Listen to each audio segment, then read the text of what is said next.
Congested Pressure Points with your two terrorist hosts. I'm D, this is AJ. We're hitting you with Season 4, Episode 5, The Golden Age of Hijacking. Find us on Instagram and Twitter at PointsOPressure. Don't buy those tickets for your flights just yet.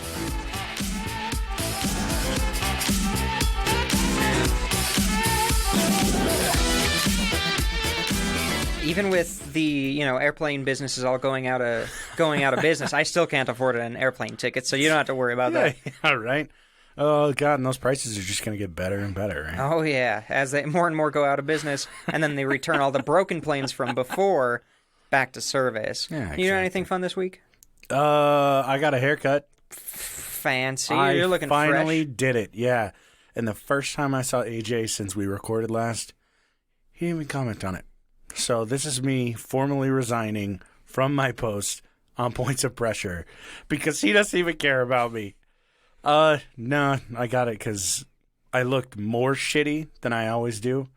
Oh, yeah, I got a mullet growing now on accident. I was going to say, yeah, you got a little bad. Little cute head of hair there. But yeah, I was like, I'm going back in the office. I should probably look slightly normal. Slightly. Yeah, I should look not as quarantine-y as I did before. Yeah, I look fucking awful. But, we all do. I'm planning to fix that this coming week. I believe in you. Yeah. I believe in you. I hope so. We'll see. Oh, goodness. So what's new? Oh, hijacked an airplane. Weeks. Oh, good. That's great. Didn't do anything.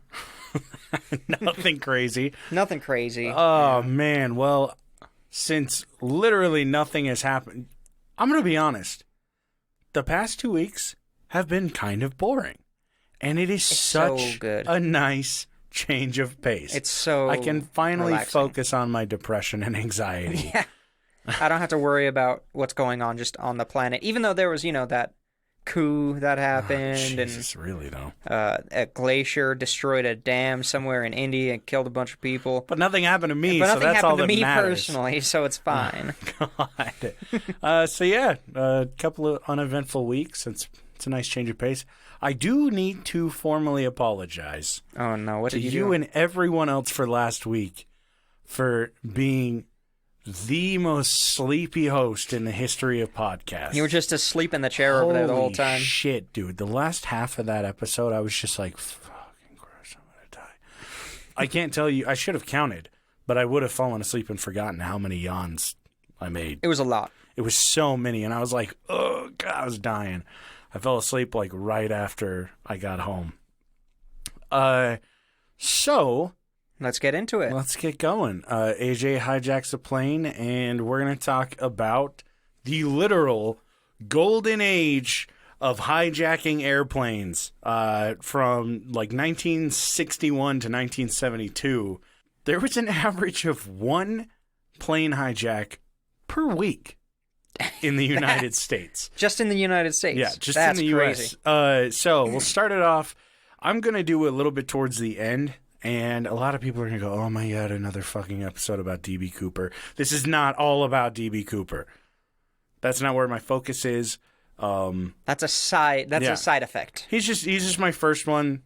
Everybody knows about him. Fuck it. And talk about it anyway for those who don't know.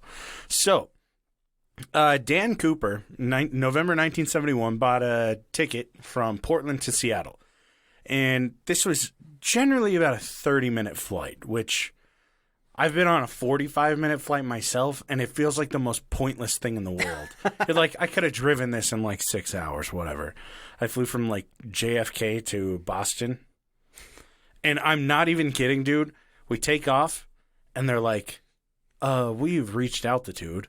And I was like, oh, okay, cool. I unbuckle, and they're like, please buckle back up. We're beginning our descent into Boston. I was like, are you fucking kidding me? What the hell? It was the stupidest flight in the world. So, D.B. Cooper was outdoing me and pulling a 30-minute flight. Once aboard, he grabs his flight attendant, and he puts a note in her hand. And I'm assuming in the 70s, she's been sexually harassed about 50 times this week, today, who knows? So she gracefully, oh, thanks, puts it in her pocket, and he kind of grabs her arm again, and he goes, no, I need you to read that note. She's like, what the fuck? And he goes, I have a bomb in a briefcase. That's what the note says. So she pulls it out and reads it, which props to her for not losing her mind. Reads it out, and she went on record saying it was in all caps, and it was very nice penmanship. Oh, good. And it was just, I have a bomb in my briefcase, and my request is $200,000. Oh, is that all? That's not bad. Yeah, or you blow the plane up. Yeah. So, she doesn't lose her shit, and her response is, "Can I see it?" So he opens his briefcase. Calling him out on his bullshit. He opens his briefcase, and he's got, she said there were like 5 like red cylindrical things in there. Yeah, they look like sticks of wires and dynamite. shit. Yeah, and she's like, "Oh, this guy's fucking serious." Because she's probably used to people threatening that all the time. She's like, "Oh my God, another one? This has been going on for 10 fucking years." So, after they landed, she was interviewed, and she goes, "Yeah, he was just a really polite, soft-spoken dude. When he first sat down, he ordered a bourbon and a soda." Beautiful. And just politely finished them, sat in a seat, did his thing. And after she sees the bomb, he orders another bourbon and soda, and he pays his drink tab in full, offers to request meals and buy them for the entire flight crew during the Seattle stop, because they're going to fly into Seattle, not leave. They'll just stop. He'll get his money. They'll take off. They'll be followed by a bunch of planes, and then whatever happens. How nice of him. I know, yeah. That's they so were polite. They were so polite back then. Now it's like, if somebody threatens a plane, it's like, shoot it out of the fucking sky. They're like, "How many civilians are on board?" "Yeah, we can handle 300 deaths. 300 deaths, but 1 terrorist dead? Right. Fine, that's acceptable. It's either he blows up this plane or we blow up this plane. The We do choice not is negotiate ours. with terrorists. God, dude. So, I will be one of them. you know, this guy's just doing, like, it's funny because so many of these, I shouldn't say funny, because I'm sure at the time people were fucking traumatized from it. But now, to think of like a hijacking once per week, you're like, holy shit, that's insane. But it was probably just a normal thing. They're like, "Oh my God, another one of these." Like, I'm on a business flight. I realize I don't want to go home and see my wife and our dumb kids, but I don't want to die. That would be me back in the late 60s. I'd be an angry fucking boomer, dude. Oh, I'd be an angry drunk. I'd be such an angry son of a bitch. Mm-hmm. Still am. Yeah, weird. So I'm impressed that he wanted to buy meals for everyone. He goes, "You know what? Lunch is on me." So the FBI gets to Seattle Airport, and they give him 10,000 $20 bills and send it on board. Now, what they had done is they made sure that all of the bills were issued between 1963 and 1969, and all of the bills start with, like, their serial numbers start with the letter L. So they're like, "Oh, this will be easier for us to track it." They documented all the serial numbers and everything. Exactly, yeah. So,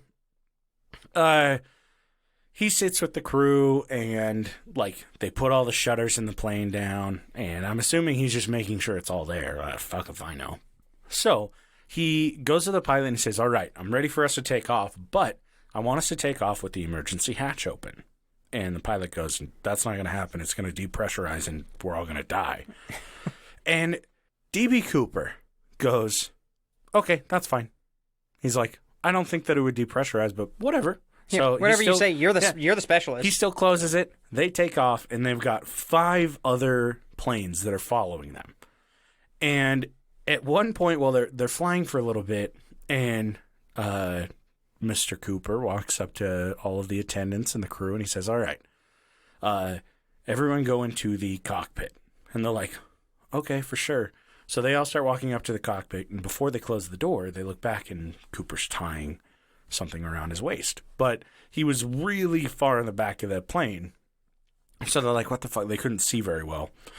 As soon as they close the door, the light for cabin pressure turns on, and they're like, "Oh, he probably just opened the hatch and he's jumping out." But the 5 planes trailing them don't have, like, none of the pilots recall seeing him jump. None of them saw his, like, parachute, nothing. So they're like, okay, well, he's probably still on the flight. We don't know why he opened the shit up. And none of them were like, okay, there was a distinctive point during this little flight that we might have seen him. They couldn't pinpoint an exact location.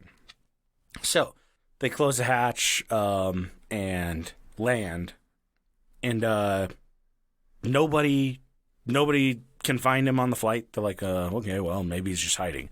So they do this like really, really in-depth armed search. Can't find a thing. So, I mean, it's D.B. Cooper. Everybody's heard about him. What happened to D.B.? Where are you, D.B. Cooper? The FBI searched for him for years. They had a list of like 1,000 people that they were like, oh yeah, this might be D.B. Cooper, but it was all inconclusive. Mm-hmm. So, if D.B., if you're listening, keep it up. I'm proud of you. You're doing great, man. Are you going to go into the money at all? Nah. Do you know more about that? I know a little bit about the money. There's never been a time documented that any of the dollar bills have ever been used or recovered in circulation. Banks document these serial numbers for things like tracing this, because if they, realize, oh, he jumped out of the airplane, and then in Cincinnati, all these serial numbers matching the ones in the case started to be used, they can search in Cincinnati. Not a single one of those bills has been found. I think somebody found like a bundle of money in a river somewhere. My guess is he just got sucked out. He was like, oh yeah, like I can jump out of here, open up the emergency hatch, and it just sucked him out.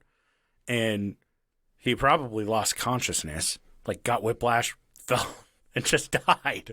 And but he was an experienced, maybe parachuteur. Yeah, I don't know. Paratrooper. It looked like he was experienced by I think one of the stewardess said, like, he knew his way around a parachute when he was putting it on. But he was he was very tactical about everything, about how he strapped the money onto him, how he like arranged all of his shit. I mean, I don't think he would have gone in super unprepared. Yeah, no, he knew his shit. I don't know. That's odd. Yeah, it's definitely an interesting one. He probably just dumped it. He's like, fuck this. Like, honestly, with all of the activism behind the hijackings during the time, it wouldn't surprise me if he was like, yeah, I just fucked the FBI out of $200K. Cool.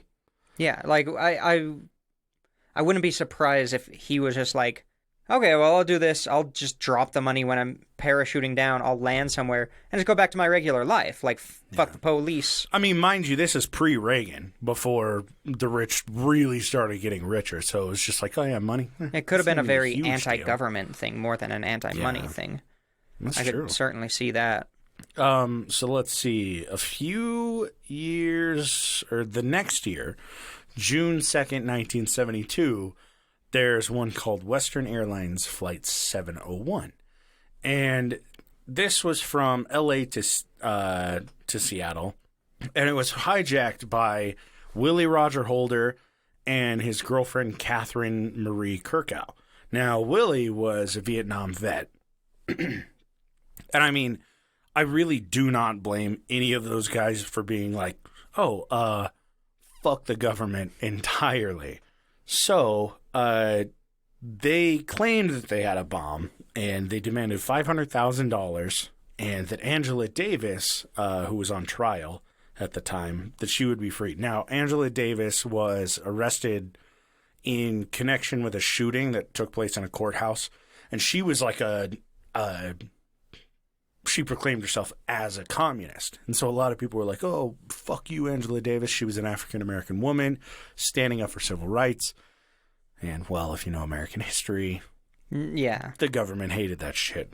So, Willie and Catherine were like, look, give us $500K, release Angela, nobody gets hurt, we'll be fine. So, they drop half the passengers off in San Francisco, and then they fly all the way to New York after refueling, and they drop off the other half. And they get their $500,000. They fuel up in New York, and they book it the fuck out of there, and they go to Algeria. And they actually were granted political asylum in Algeria. Yeah, I know. Cool. Amazing, right? So It was kind of standard at the time for a lot of people to request Cuba or a lot of the Southern American countries because they were like, oh, we're going to be cleared. We'll be fine. Which, in this case, yeah, you're set. So they get to Algeria, political asylum. They're all set. And they ended up joining the international section of the Black Panther Party. And later on, years later, $488,000 of that ransom money was returned back to American officials. And it kind of confirms what we talked about, that like a lot of these people didn't care about the money. They're like, no, this is a statement and you're going to do these things for us. Angela Davis was later acquitted in 1973 of all the charges, and she only served like a year, and then they pulled her out. They were like, nope. So, yeah, I mean, did you just sneak in a feel-good story into this podcast? Yeah. How dare you? Angela Davis was acquitted, charges were dropped, and she went on to be fairly successful with her civil rights campaigning and just helping more African Americans avoid situations that like what she ran into. So, I know. How dare you? It's insane. It's like a fucked up situation, and I'm not putting a dark spin on all of it. It's okay. I'll make up for it next week. Yeah, I'll get back to it. Okay, so this next one, it's a little bit heftier. I have a lot more information on it. However, over the next few weeks, you guys are going to get kind of a bunch of linked episodes. It's not really like a series. It's not like, oh, hey, this event is directly linked, like part 1, part 2, part 3. It's honestly just sheer luck and happenstance that all of these things are correlated. It's pretty cool. It's kind of cool, yeah. So, in a couple of weeks, we are going to have on a guest. Kind of unprecedented for AJ and I. Somebody actually wants to come talk to us that isn't the police. And or the FBI. Yeah, or the FBI. His name is Bear, and he is... We'll probably have a little bit more information on in 2 episodes on his background and his, what this guy does. Kick-ass historian. Fucking, honestly, I texted my girlfriend earlier today, and I was like... Talking with Bear went super well. It's like he's basically just a clone of AJ, but from North Carolina. And smart. Yeah, from North Carolina, and actually is almost... Knows what he's talking about. Yeah, knows what the fuck he's doing.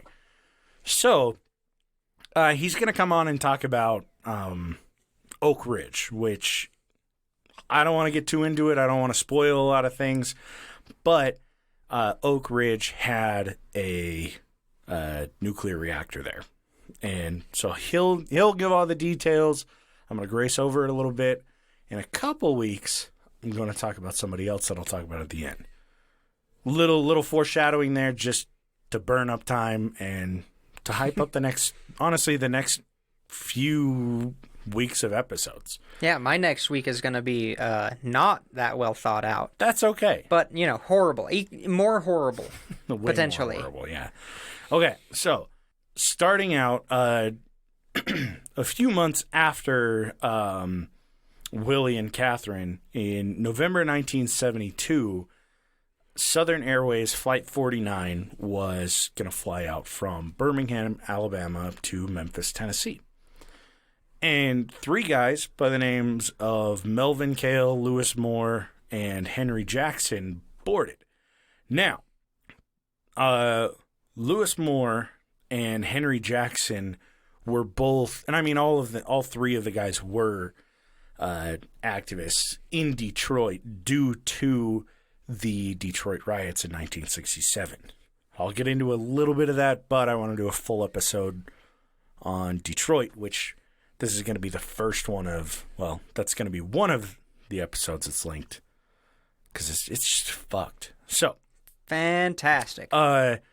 Little backstory on Detroit. In 1967, the police were doing a lot of racially motivated shutdowns and seizures of African-American owned clubs. Some of them were illegally run. They didn't have like business licenses, but good luck getting a fucking business license in 1960s Detroit when you're African-American, like for fuck's sakes.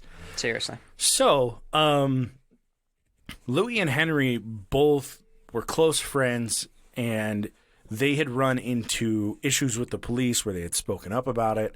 I'll get into more details in another episode. But at one point, they were accused by the police of committing 9 rape cases, 2 assaults with intent to rape, and 1 gross indecency case. Both of these guys. So, damn. Yeah, dude. And the police were harassing the fuck out of these guys, like literally threatening their families, saying like, showing them pictures of their wives, saying, hey, look, you don't cut this shit out trying to shut us down, you're going to wake up next to your wife and she's going to be horribly disfigured. You're never going to see your face normal again. So, feel-good moments gone. Yeah. So, back to the flight, though. Just a little background on these guys. So, there were 26 passengers, 1 infant, and 4 crew members on the flight to Memphis. And about an hour or so after they took off, the 3 guys stood up, pulled out guns, and they're like, we're holding this shit hostage, and you are not going to Memphis. We're flying up to Detroit. Now, Louis Moore, I'm not positive. He said that all 3 of them felt like they didn't have a choice, just because they were being wrongfully accused so heavily. Like, this was destroying these guys' lives. And their families, obviously, like I said, were being threatened. And he just felt he needed to bring attention to what was actually happening in Detroit, which it's really fucked up that this is what he feels he needs to do to bring. Yeah, that's crazy. To bring light to what's actually going on. So, at the time, in the 70s and 60s, obviously, it was so vastly different from how it is now. Obviously, now we're post 9/11, so like you're getting fucking scanned like crazy. You've got to have all your shit checked. But back then, there was little to no screening of anyone that was getting onto a flight. Yeah, a lot of them didn't even have like metal detectors. Oh yeah, and I mean even the ones that did, passengers would walk on board, and like if they got scanned and it's like, oh hey, bro, what are you doing with this gun? They go, well, it's my right to carry it. Yeah, this is my personal firearm. Yeah, and like TSA, which wasn't TSA at the time, was just like, oh yeah, like cool, no problem, just don't shoot a hole in the plane, and be on your way, sir. So a lot of people boarded planes regularly with sidearms, which I can't even fucking imagine being on a plane right now and you turn and someone that's not an air marshal, and even an air marshal, like obviously you don't know, but you see somebody with a gun, you're like, oh fuck, this isn't gonna end well for any of us. Beer break. That's what that was. Little beer break there. So I'll join you. Oh, how sweet of you. So they turn the flight, say they're going to Detroit, and they demand $10 million in ransom. In their time that they were going to Detroit, they made a couple little stops. They got to Detroit, and then I felt like I was getting clipping there. Nope, it's good. Okay, cool. Just our headphones being weird. Fucking hell. Gotta love it. So they make a couple stops to refuel to make sure that they can make it up there. And they reached out to Detroit and said, hey, we want $10 million. And the city of Detroit was like, oh, shit. So they go into kind of a panic mode, and they reach out to a couple different cities and basically approve $500,000 to be given to these 3 guys. And it was the first time in history that hijackers had blackmailed a city, which it's just like, holy shit. That's the kind of record I want to hold one day. Yeah, right? Well, maybe on your next flight you got it.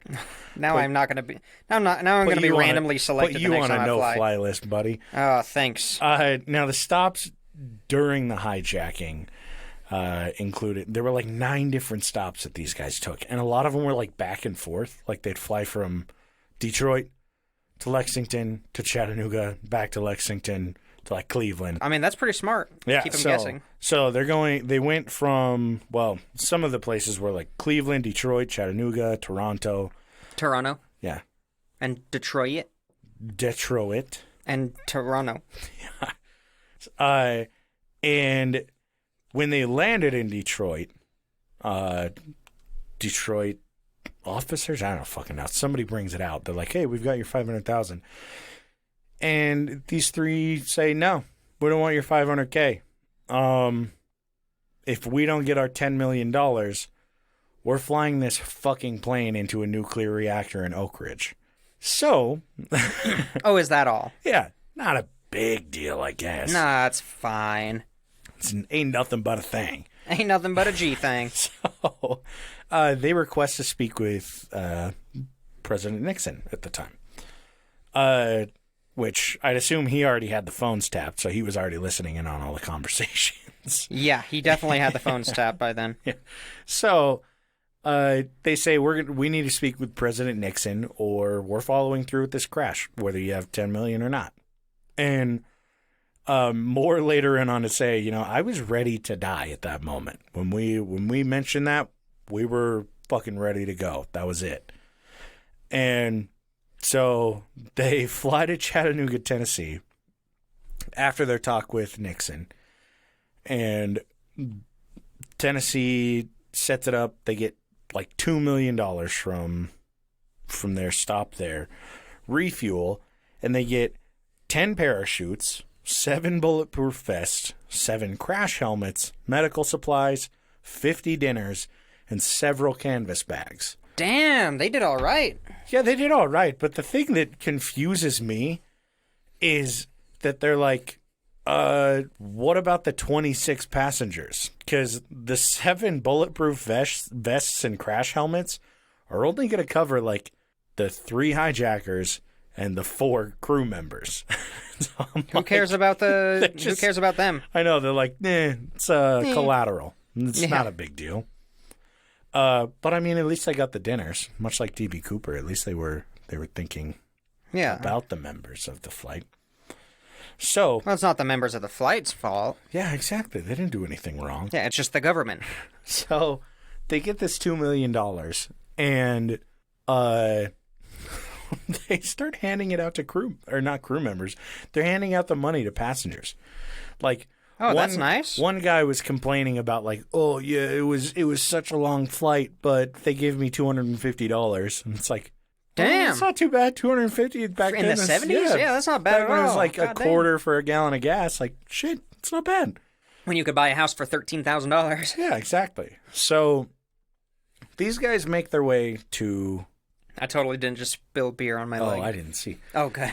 So these guys make their way to Havana in Cuba. Perfect. And they're on their way. They're like, we're all set. And they start to get ready to land. They're almost there. And they lose permission to land in Cuba from Fidel Castro himself. Do you think the CIA sent a message over to Castro? It's like, we won't try to execute you for a year if you block these guys from landing. Right? Really, though. So what... I mean, over the last 10 years, people had been going to Cuba. It was kind of like, they're not going to extradite us there. Like, they don't have good relations with the U.S. It's close by. So why the fuck wouldn't we just go to Cuba with our money and book it the fuck out of there? Yeah. So they land in Havana and immediately just have to, like, take off, and they fly to, like, Key West and go to, like, Orlando and everything. There's an Air Force base in Orlando that they fly to. Yeah, that's the proper thing to do. Like, reading through it, I was like, okay, these guys have got it. They're going to get it. They'll be set. And then I read, and then they had to land at an Air Force base in Orlando. I was like, what the fuck? Like, come on, Seriously. man. So they land at this Air Force base. And while they're landing, they're like, okay, if Cuba's not going to take us, there are those guys 6 months ago that they went to Algeria, so maybe we're set. The only problem was they mentioned it to the pilot, and the pilot goes, that's way out of the range for this plane. We're not going to be able to fly all the way to Algeria with this thing. So they're like, okay. So they fly to Orlando.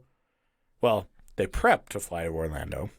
And while they're, like, taking off, the FBI shoots out 2 of their tires while they're flying. Yeah. Oh. What? So. Oh, my. Tires get shot out. And That's they're like, not good. God damn it, dude. We're totally fucked. And, let's see. Oh, God, I completely missed this. So, no, they got their tires shot out and they hadn't taken off quite yet. But they get the co-pilot and put him up in one of the windows, and they're like, stand up. Like, we're gonna have you stand up in one of the seats so that we can fucking shoot you in front of the window, God. so that these officers know what they've done. So they shoot and they hit this guy in his right arm. And that's all? Yeah, that's it. I don't think that they really wanted to fucking kill anybody. Oh, yeah. After they've decided not to crash a plane in Oak Ridge. Mm-hmm. So shoot this dude's arm. He starts freaking the fuck out. And so they get him off the plane, close up, and they leave. And, yeah, I know. They're just like, well, he needs medical attention. Let's get the fuck out of here.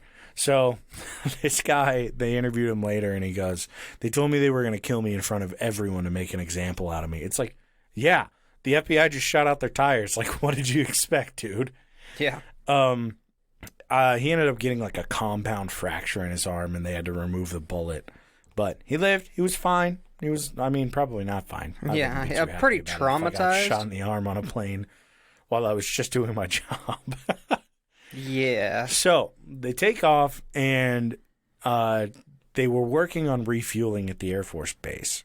So they don't get everything full. They're like, we have to land in fucking Havana. Like, there's not really another option. Mm-hmm. So this forces the landing in Havana, and as soon as they land, Cuban authorities are like, we don't give a fuck. We're storming your plane. You can kill all of the Americans on board. We don't give a shit. So all of the Cuban authorities rush onto the plane. During the landing, it was a rough fucking landing because they only have 2 tires to land with. Yeah, 2 tires and almost out of fuel. Yeah. So somebody broke their leg, somebody injured their knee, and somebody like injured their head. But everybody lived. Oh, good. Yeah. It's fine. They'll be fine. And then authorities come on. Oh, God, I'm sorry. Bless you.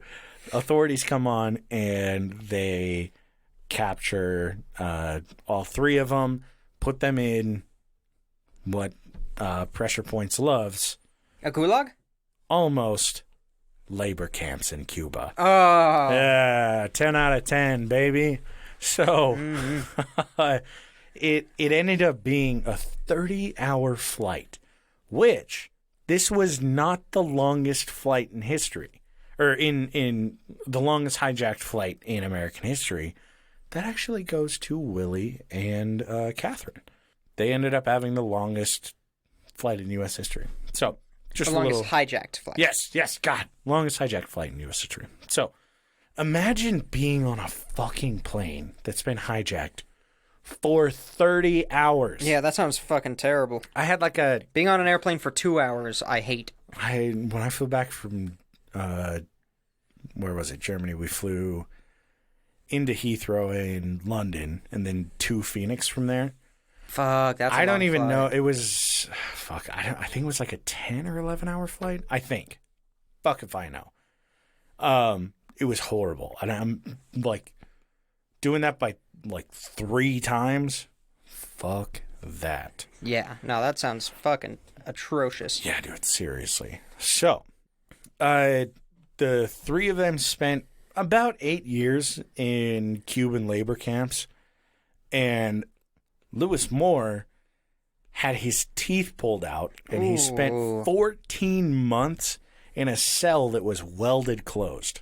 God damn. Yeah, they did not like these people. No, I mean, they brought Cuba, them a lot of American like, money. Yeah, I mean, yeah, really, they have $2 million because the passengers on the plane were like, yeah, it kind of sucked because when we landed in Cuba and they took them captive, or not captive, when they arrested them, they repossessed all of the money that they had given to the passengers. Oh. And the guy was like, they gave me $250, but it was later taken away by the Cuban authorities.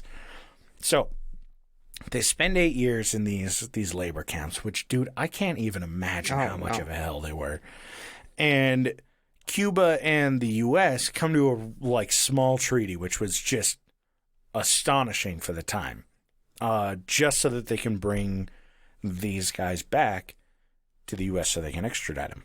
So they have their little peace treaty for like a day, probably hours, fly these 3 guys back home, and Mr. Moore's sons saw him for the first time on TV when he was getting off of the plane from Cuba. And damn. Both of them were interviewed, and they were like, honestly, we felt so proud of our dad at that moment. We were like, hell yeah, like, he was standing up for what he fucking believed in. Yeah, I see it. Yeah, right? So, they get back in 1980, and they are immediately taken to prison. No way. Surprise, surprise, I know. Most of them, were charged for 20, 25 years, but Lewis got out after 7 years in the U.S. For the hijacking. And all of this was the last one of the golden age of fucking hijacking.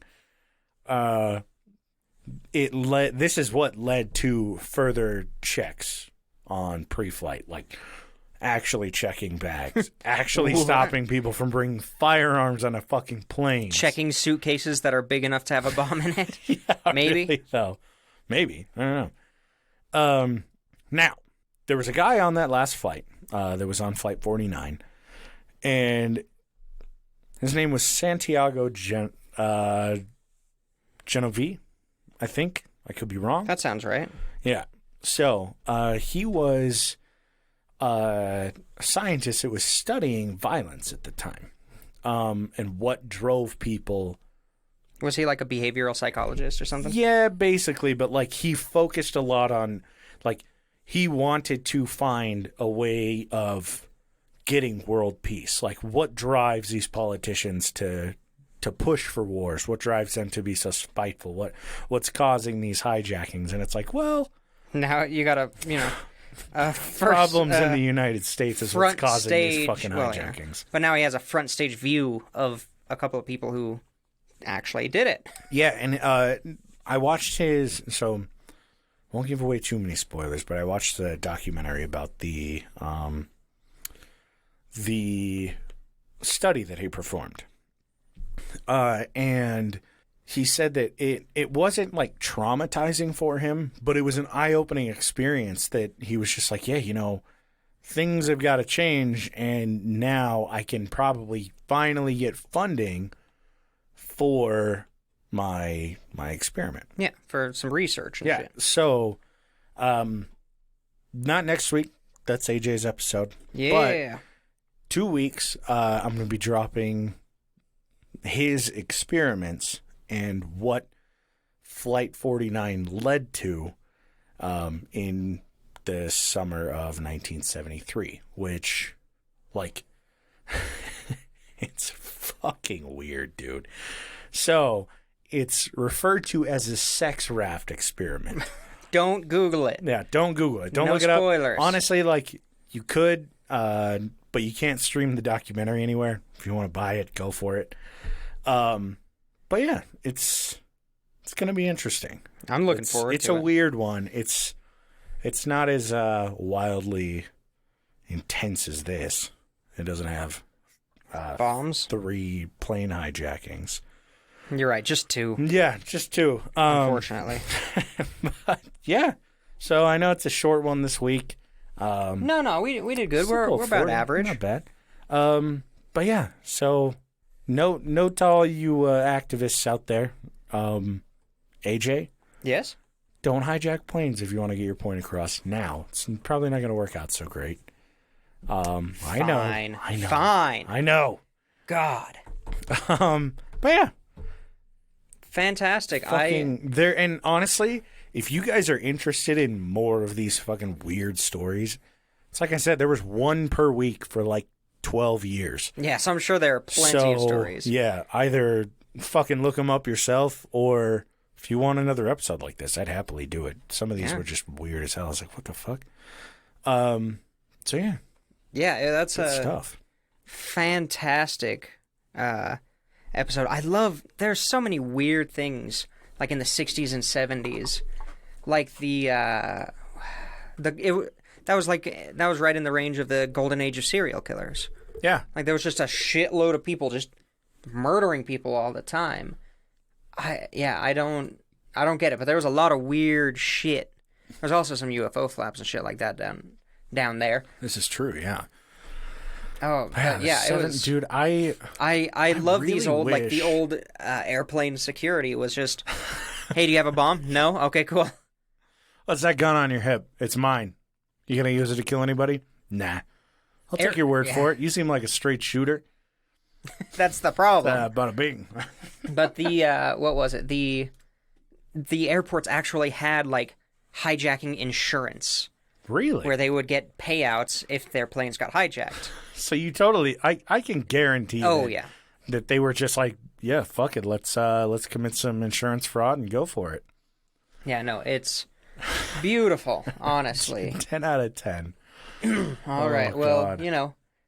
Check us out, Instagram and Twitter, Points of Pressure. You can find us on Patreon. There's a link down in the little description down here. We also have a YouTube channel. We don't do much whenever we do like a live episode. Yeah. It's on there, and then it's usually like you can find the past episodes down there. Oh yeah, I totally forgot. Now these episodes are also being posted just on YouTube. To the YouTube. Yeah. I totally forgot about that. To the YouTube. To the YouTubes. So thanks our fantastic executive producers. We got D's Nuts, Nordic Thunder, Sexual Vanilla, Dark Runner, Haley, and Casey McFacey. Thank you guys so much for all your support. And we'll see you next week for some just horrible, back to basics, World War II shit. Back to some not so happy endings. I threw it off this week a little bit. You did. Yeah, we'll catch you guys next week. Thanks again.